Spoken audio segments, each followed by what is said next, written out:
ሓደ ሰብ ሓቂ ይዛረብኩም ዘሎ ወይ ይሕሱ ብኸመይ ክንፈልጥ ንኽእል? መብዛሕትኡ ግዜ ምስ ሰባት ክንዛረብ ከለና ኣብቲ ዝበሃል ቃላት ጥራይና ነተኩር። እንተኾነ ግን 93% ኣብቲ ነመሓላልፎ መልእኽቲ ብቃላት ዘይኮነስ በዘይ ምንም ዘረባ ዝተሓላለፈ መልእኽቲ ወይ ድማ ብቋንቋ ሰውነት ቦዲ ላንጉጅ ዝግለጽ። ሎሚ ሰባት ከይተዛረቡ ኣእምሮና እንታይ ይሓስብኩም ዘሎ መን ሓቀኛ መን ከኣመታለል ምዃኑ ንምንባብ ዝሕግዙና 10 ሳይነሳዊ ምስጢራት ብዝርዝር ክንሪኦም ኢና። እዚ ፍልጠት እዚ ንስራሕኩም ንፍቕራዊ ህይወትኩም ከምኡውን ምስ ሰባት ንዘለኩም ማሕበራዊ ርክብ ዓብይ ረብሓ ኣለዎ።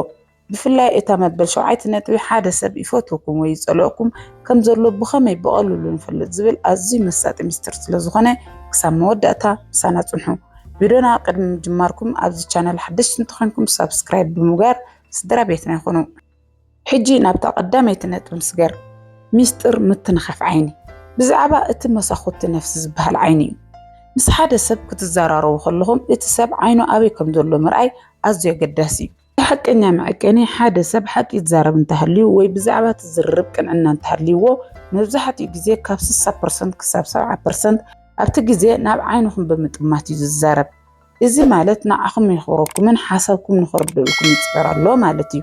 ጥንቃቐ ዘድልዮ ነገር ከዓ ሓደ ሰብ ዓይኑ ከይሰረቐ ብሓይሊ ወይ ካብ መጠን ንላዕሊ ኮርደድ ኢሉ እንተጠሚትኩም እዚ ናይ ተኣማንነት ምልክት ዘይኮነስ ንዓኹም ንምቁፅፃር ወይ ድማ ዝተዳለወ ሓሰት ንምእማን ዝግበር ዝኾነ ምንቅስቃስ ክኸውን ይኽእል እዩ። ብኣንጻሩ ከዓ ሓደ ሰብ እናተዛረበ ዓይኑ ናብ ታሕቲ ዝሰርቕ እንተኾይኑ ሕፍረት ጥራይ ዘይኮነስ ብውሽጡ ሓደ ዘይጥዕም ስምዒት ወይ ፀቕጢ ይስምዖ ከም ዘሎ የርኢ። ስለዚ ምስ ሓደ ሰብ ርክብ ክትምስርቱ ከለኹም ዓይኒ ብዓይኒ ምጥማት ኣዘውትሩ። እንተኾነ ግን ንእሽተይ ዕረፍቲ ብምግባር እቲ ዝርርብ ባህርያዊ ንኽኸውን ግበሩ። ካልኣይ ነጥቢ ሓቀኛ ድዩስ ፌክ ፍሽኽታ? ነቲ ኣብ ገጽ ሰባት ዝርአ ፍሽኽታ ከመይ ጌርና ነንብቦ ዝብል እዩ። ኩሉ ፍሽኽታ ሓቀኛ ኣይኮነን። ሓቀኛ ፍሽኽታን ምትላል ዝግበር ፍሽኽታን ብኸመይ ንፈልዮም? ሓደ ሰብ ብልቡ ክስሕቅ ከሎ እቲ ምንቅስቃስ ካብ ኣፍ ጥራይ ኣይኮነን ዝጅምር። እቲ ቀንዲ መለለይ ሓቀኛ ሰሓቕ ኣብ ዙርያ ዓይኒ እዩ። ሓደ ሰብ ብሓቂ ሕጉስ እንተኾይኑ ኣብ ዙርያ ዓይኑ ንእሽተይ መስመራት ይፍጠሩ። ቅንድቡ ድማ ቁሩብ ንድሕሪት ይስሓብ። እዚ ማለት መላእ ገጹ ኣብቲ ስምዒት ይሳተፍ ኣሎ ማለት እዩ። ምምሳል ወይ ናይ ሓሶት ፍሽኽታ ከዓ እዚ ካብ ኣፍ ንላዕሊ ይሓልፍን እዩ። እቲ ሰብ ስኑ የርእየኩም ይኸውን እንተኾነ ግን ዓይኑ ይስሕቕን እዩ። እዚ ዓይነት ፍሽኽታ ሰባት ንኽብረት ክብሉ ወይ ሓደ ነገር ንኽሓብኡ ወይ ድማ ሙቹእ ከም ዘይስምዖም ንኸይፍለጡ ጥቀምሉ ሜላ እዩ። ስለዚ ምስ ሓደ ሰብ ኮፍ ኢልኩም ከለኹም እቲ ሰብ የላግጽ ወይ ብሓቂ ይስሕቅ ከም ዘሎ ንምፍላጥ ኣብ ክንዲ ኣፉ ኣብ ዙርያ ዓይኑ ዘሎ ምንቅስቓስ ተዓዘቡ። ሓቀኛ ሰሓቕ ክዕፈን ወይ ክመስል ዘይኽእል ባህርያዊ ስምዒት እዩ። ሕራይ ናብታ ኣዝያ መሳጢት ዝኾነት ሳልሳይ ነጥቢ ንሕለፍ። ሚስጥር ኣእዳው። እዚ ንምንቅስቓስ ኣእዳው ዝምልከት እዩ። መብዛሕትኡ ግዜ ሰባት ሓሳቦም ክገልጹ ከለዉ በዘይ ምፍላጥ ኣእዳዎም የንቀሳቕሱ እዮም። እዚ ድማ ካብ ኣፎም ንላዕሊ ሓቂ ይዛረብ። ክፍቲ ኣእዳው። ሓደ ሰብ እናተዛረበ ኣእዳው ከፊቱ ከምዚንካ ዝብል ዓይነት ትርኢት የርእየኩም እንተሃልዩ እዚ ናይ ቅንዕናን ተኣማንን ዓብይ ምልክት እዩ። እዚ ሰብ እዚ ዝሃቦ ሚስጥር የብለይን ምሳኹም ክፉት ይብለኩም ኣሎ። ኣብ ታሪክ ደቂ ሰባት ክፉት ኣእዳው ምርኣይ መሳርሒ ኩናት ኣይሓስኩም ዝብል ናይ ሰላም ምልክት እዩ ነይሩ። ዝተሓብኡ ኣእዳው ከዓ ሓደ ሰብ ኣእዳው ኣብ ጅብኦ እንተኣትዩ ወይ ድማ ብድሕሪኡ እንተሓቢኡ እዚ ሰብ እዚ ምቾት ኣይስምዖን ዘሎ ወይ ድማ ሓደ ነገር ይሓቦ ኣሎ ማለት እዩ። መብዛሕትኡ ግዜ ሰባት ክሕስቡ ከለዉ ወይ ሓቅነቶም ክጠራጠሩ ከለዉ በዘይ ምፍላጥ ኣእዳዎም ክሓብኡ ይቕልጥፉ እዮም። ኣእዳውካ ኣትሪካ ምጭባጥ ድማ ሕቃን ፅልኢ ወይ ድማ ርእሲ ምክልኻል የርኢ። እቲ ሰብ ነቲ ትብልዎ ዘለኹም ነገር ንምቕባል ድሉው ከም ዘይኮነ ይሕብር። ስለዚ ምስ ሰባት ኣብ ትዘራረቡሉ ግዜ ንስኹም እውን ኣእዳውኩም ክፉት ንክኾን ግበሩ። እዚ ድማ እቶም ሰባት ንዓኹም ንኽኣምኑኹምን ምሳኹም ክፉታት ንክኾኑ ዓብዪ ስነ ኣእምሮኣዊ ፅልዋ ይፈጥር እዩ። ራብዓይ ነጥቢ ምስሊ ምቕዳሕ። ምስሊ ምቕዳሕ ዝበሃል ኣዝዩ መሳጢ ምንቅስቓስ እዩ። እዚ ምልክት እዚ ሓደ ሰብ ብውሽጡ ምስ ሓሳብኩም ይስምዕማዕ ከም ዘሎ ወይ ድማ ይፈትወኩም ከም ዘሎ ንምፍላጥ ዝሕግዝ ብሉፅ መዐቀኒ እዩ። ምስ ሓደ ሰብ ኣብ ዝርርብ ከለኹም እቲ ሰብ በዘይ ምፍላጥ ከማኹም ገይሩ ክቕመጥ ከማኹም ገይሩ ኣእዳው ከንቀሳቕስ ወይ ድማ ከማኹም ገይሩ ርእሱ ከንቀሳቕስ እንተሪኢኹሞ እዚ ምቕዳሕ ይበሃል። እዚ ማለት ኣእምሮ ምስ ኣእምሮኹም ተሳንያ ኣሎ ማለት እዩ። ንምንታይ ይኸውን እንተልኩም ሰባት ምስ ንፈቶም ወይ ምስ ንስማዕምዖም ሰባት ክንከውን ከለና በዘይ ምፍላጥ ንዓዓቶም ክንመስል ንፍትን ኢና። እዚ ድማ ምሳኻ ኣለኹ ርድአካ ኣለኹ ዝብል ናይ ስምምዕ ምልክት እዩ። መፈተኒ ሜላ ሓደ ንውሰድ። ሓደ ሰብ ምሳኹም ኣሎ ዶ የለን ንምፍላጥ ኮነ ኢልኩም ኣቀማምጥኹም ቀይሩ። ንኣብነት ኣእዳውኩም ኣወሃህዱ እቲ ሰብ ድሕሪ ሒዲት ካልኢታት ተመሳሰለ ምንቅስቃስ እንተገይሩ እቲ ሰብ ብሓቂ ኣብቲ ዘረባ ከም ዘሎን ንዓኹም ይፈትወኩም ከም ዘሎን ክትፈልጡ ትኽእሉኹም። ስለዚ ኣብ ስራሕ ይኹን ኣብ ማሕበራዊ ርክብ ምስ ሓደ ሰብ ጥቡቕ ርክብ ንክትፈጥሩ እንተደልይኹም እቲ ምንቅስቃስ ብጥንቃቐ ብዘይፍለጥ ብዘይመስል መንገዲ ቅድሕዎ። እዚ ድማ እቲ ሰብ ምሳኹም ናይ ምቕራብ ስምዒት ንኽስምዖ ይገብር ማለት እዩ። ሕራይ ናብታ ብዙሕ ሰብ ዘየስተውዓለላ ግን ድማ ኣዝያ ሓቀኛ ዝኾነት ሓምሸይቲ ነጥቢ ንሕለፍ። ሓምሻይ ነጥቢ ኣእጋር ኣበይ ይጥሙቱ ኣለዉ ዝብል እዩ። እዚ ንምንቅስቃስ ኣቀማምጣ ኣእጋርን ዝምልከት እዩ። ቋንቋ ሰውነት ክንምሃር ከለና መብዛሕትኡ ግዜ ኣብ ገጽ ጥራይ ኢና ነተኩር። እንተኾነ ግን ኣእጋርና ካብ ገጽና ንላዕሊ ሓቂ ይዛረቡ እዮም። ንምንታይ? ምክንያቱ ንገጽና ክንቆጻጸሮ ንኽእል ኢና። ኣእጋርና ግን በዘይ ምፍላጥ እዮም ዝንቀሳቐሱ። ምስ ሓደ ሰብ እናተዘራረብኩም ከለኹም እቲ ሰብ ገጹ ናባኹም ገይሩ ይዛረብ ይኸውን።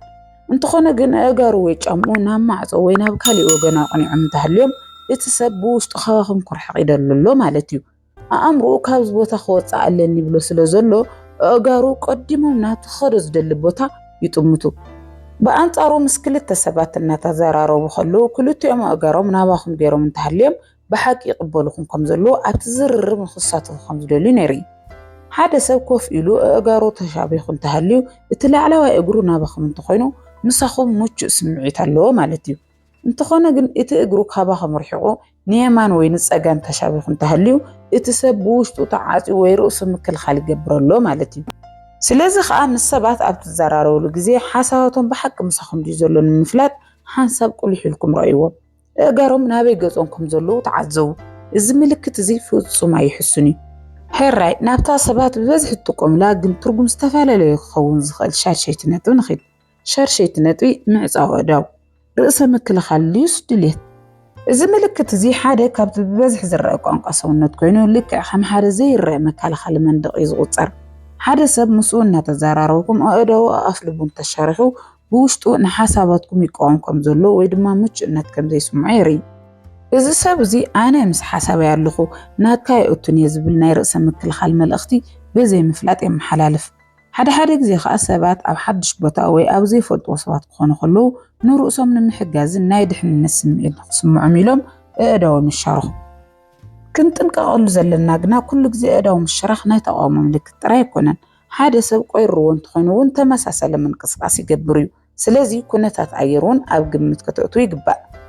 ስለዚ ሓደ ሰብ ኣእዳው ኣሻርሑ እንተጸኒሕኩም ነቲ ርክብ ንምኽፋት ሓደ ነገር ንኽሕዝ ንኣብነት ብርዒ፣ ወረቐት ወይ ኩባያ ማይ ሃብዎ። ኣእዳው ክፈትሕ ከሎ ኣእምሮኡን ንሓሳባትኩም ክፉት ክኸውን ይጅምር። ሕጂ ናብታ ኣዝያ መሳጢት ኩሉ ሰብ ክፈልጦ ዝደልያን ሻውዓይቲ ነጥቢ ንሕለፍ። እዛ ነጥቢ እዚኣ ሓደ ሰብ ብሓቂ ይፈትወኩም ድዩስ ይጸልኣኩም ንምፍላጥ ዝሕግዘና ናይ ዓይኒ ምስጢር እዩ። ሻውዓይ ሚስጥር መጥቃዕቲ ዓይኒ። እታ ኣቐዲመ ዝነገርኩኹም ኣዝያ መሳጢት ነጥቢ እያ። እዚ ምልክት እዚ ሰባት ክትቆጻጸሮ ዘይትኽእሉ ባህርያዊ ግብረ መልሲ ስለ ዝኾነ ፍጹም ኣይሕሱን እዩ። እዚ ድማ ብዛዕባ መጥቃዕቲ ዓይኒ ወይ እታ ኣብ ማእኸል ዓይኒ ዘላ ጸላም ክቢ እዩ። ሓደ ሰብ ንዓኹም ክጥመተኩም ከሎ እታ ኣብ ማእኸል ዓይኒ ዘላ ጸላም ክቢ እንተገፊሓ ወይ እንተዓብያ እዚ ሰብ እዚ ብሓቂ ንዓኹም ይፈትወኩም ወይ ከዓ ብትሕዝቶኹም ይምስጠጥ ከም ዘሎ ዘርኢ ምልክት እዩ። ኣእምሮና ጽቡቕ ኣንፈታዊ ነገር ክርኢ ከለና ዝያዳ ብርሃን ንምእታው ዝያዳ ንምርኣይን ኢሉ ንዓይንና ይርሕቑ እዩ። ብኣንጻሩ ከዓ ሓደ ሰብ ንዓኹም ክጥምተኩም ከሎ እታ ጸላም ዓይኑ እንተጸቢባ ልክዕ ከም ዓይኒ ድሙ ክትጭነቕ ከላ እቲ ሰብ ንዓኹም ክርእየኩም ኣይፈቱን ወይ ከዓ ምሳኹም ምቾት ኣይኮነን ማለት እዩ። እዚ ምንቅስቓስ እዚ ብና ኣውቶማቲክ ነርቨስ ሲስተም ዝቆጻጸር ስለ ዝኾነ ሰባት ብፍቓዶም ክዓጽዎ ወይ ክኸፍትዎ ኣይኽእሉን እዮም። ስለዚ ምስ ሓደ ሰብ ጥቡቕ ዝርርብ እናግበርኩም ከለኹም እቲ ሰብ ብሓቂ ተመስጡ ድዩ ዘሎ ንምፍላጥ ኣብ ዓይኑ ተኩሩ። እንተኾነ ግን እቲ ቦታ ኣዝዩ ብርሃን ዘለዎ እንተኾይኑ ዓይኑ ብባህሪኡ ክጸብብ ስለ ዝኽእል ነቲ ብርሃን እውን ኣብ ግምት እትዉ። ሕጂ ከዓ ናብቲ ሓሶትን ጭንቀትን ንምፍላጥ ዝለዓለ ረብሓ ዘለዋ ሻምናይ ነጥቢ ንሕለፍ። ሻምናይ ነጥቢ ምትንኻፍ ገጽን ኣፍንጫን ምልክት ሓሶት ወይስ ጸቕጢ? ሰባት ምስ ሓሳባቶም ክቃለሱ ከለዉ ዝገብርዎ ምንቅስቓስ እዩ። መብዛሕትኡ ግዜ ሓደ ሰብ ሓቂ ሓቢ እንተሃልዩ ወይ ድማ ኣዝዩ ተጨንቆ እንተሃልዩ በዘይ ምፍላጥ ገጹ ክተናኸፍ ይጅምር። ምንባብ ኣፍንጫ ንውሰድ። ሓደ ሰብ ክሕሱ ከሎ ኣፍንጫኡ ዘሎ ኣውታራት ደም ክነጥፍ ክገፍሑ ይጅምሩ እዮም። እዚ ድማ ንእሽቶ ሕኸኽ ወይ ከዓ ምውጥጣር ስለ ዝፍጠር እቲ ሰብ በዘይ ምፍላጡ ኣፍንጫኡ ይትንክፍ ወይ ከዓ ይሓክኽ። أفكا مشفان حدا سب كزارب كله أفو بإيدو انت شفينو ويبقى أصبعتو أبكن فرق قبر انت ريخمو أمرو نتزوطو زلو حاسط وزيت عمقالات كعبتو يفتن الله مالتيو لك كمتم هزعنات حاسوت مستزارو أفو مشفنو عبيتون بزدحابة لما قدي يقوروهم يعني تمحقق يتسهب نتتولو زلوهم ناقر كرويخم زيدلو ويدما كابت زرر من الملاد تقوملو نايمك على خال من قصقاسيو سلازي حدا سب حتكم مسحاتكم بهندبت جزء ختنكف ويقافنجوك حقهم طريقهم زيادة ما يرخبكم حتتو تمن قصقاس اتسبوش تموتشو خمزي كونه نتصر ملكتيو حجخ أنا بتا سبات رأسة عمان نمسونو ومسجونكم زقبروا أزيا قلص ملكت زخنات تاشعيتنات بنخيد تاشعيتناتي موجود أطارك سادن متنكافن إذن تبي نخسر زملكتيو كسر كابت أزوي تأفف زخانة خفال أكلنايو سبات سقطوا ويتشنكس مسمعهم بزي مفلات نهز خفال زي كلا خلولو ويكتنكفيه وخو نايتشنكت ملكت حادة سبحتو مسحاتتكم مو بهان دبيتكو صارو حكخ ويكتنكف انت جميرو اتزتال على رأسه قداي موتشتكم زخولو يري سبات من رؤسهم نمهدامي لهم زقورو من قصقاسيو تنكف سلمات كأب في اللايدة كنسيو أو قزيت شنكت ويزي موتشو نتزقورو سلمات كسار كتنا خفاوي كسقوط على الرأي إذا ما حجة أب تحت سقط اللغز بالقنقة سوونتي سبات كحسو خلو حدا نجر كحاو خلو أب كسارهم رسنا سلسمهم عير مقتاولهم كدانوا وي معتب كسارهم كسحبوا الرأيو إذا ما تتحيز اللغز بالسمعت مزسمهم زقوروي سلازق عن حدا سب أبزي تخلهم اتسب كسارو ختنكف انتريخمو اتزال عنكم رأسي نعوش أن وخم زخانة ترديهم زرركم كتلسلسو ويحطهم تغيروا تخلوهم حجر ما أنا بتا مدام تانو خلو زدق على لت عسريتنات ونحلف إذا نتوزيانو خلو مزحلف نتوتات بخمي بحانساب نتقوم لهم تريع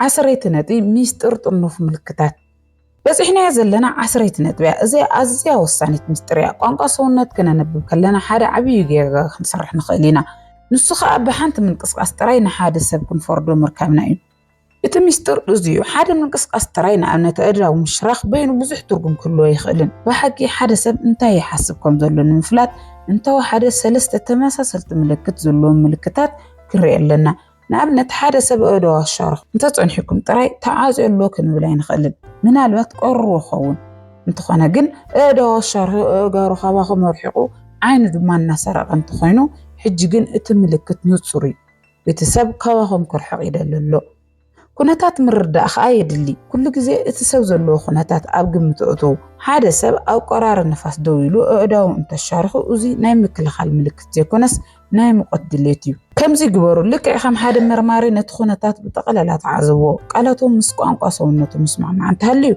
اتساب حق نيايو زي اسمع معن تخونيقن يتحكي أبتو من قصقاس أكالتو ميزولو الزوم لما زرعانا يوم عصرت مشترات عبعلوتاو هيوتكم السبات نزلوكم ركوات بعبي يخيوريوم كازوم عصرت نبتات نعخم أزياز غيرموتكم ويحدش سخونتكم أي نيتيا أو كومنت صحفلي إذا فيديو انت فتحمو لايك من مبارا يترسعو نخالوت كتاكم كأ شير قورو كم ديم زولو سنة أمرو مشترات حبريتات نخبط حكم دما سابسكرايب بمقار نايدو الملكت خطاتلو أبزغط الفيديو بخالي أقدس الرسي قداك سامن الرخب سلام كني تشاو تشاو تطعمون كل سبعالة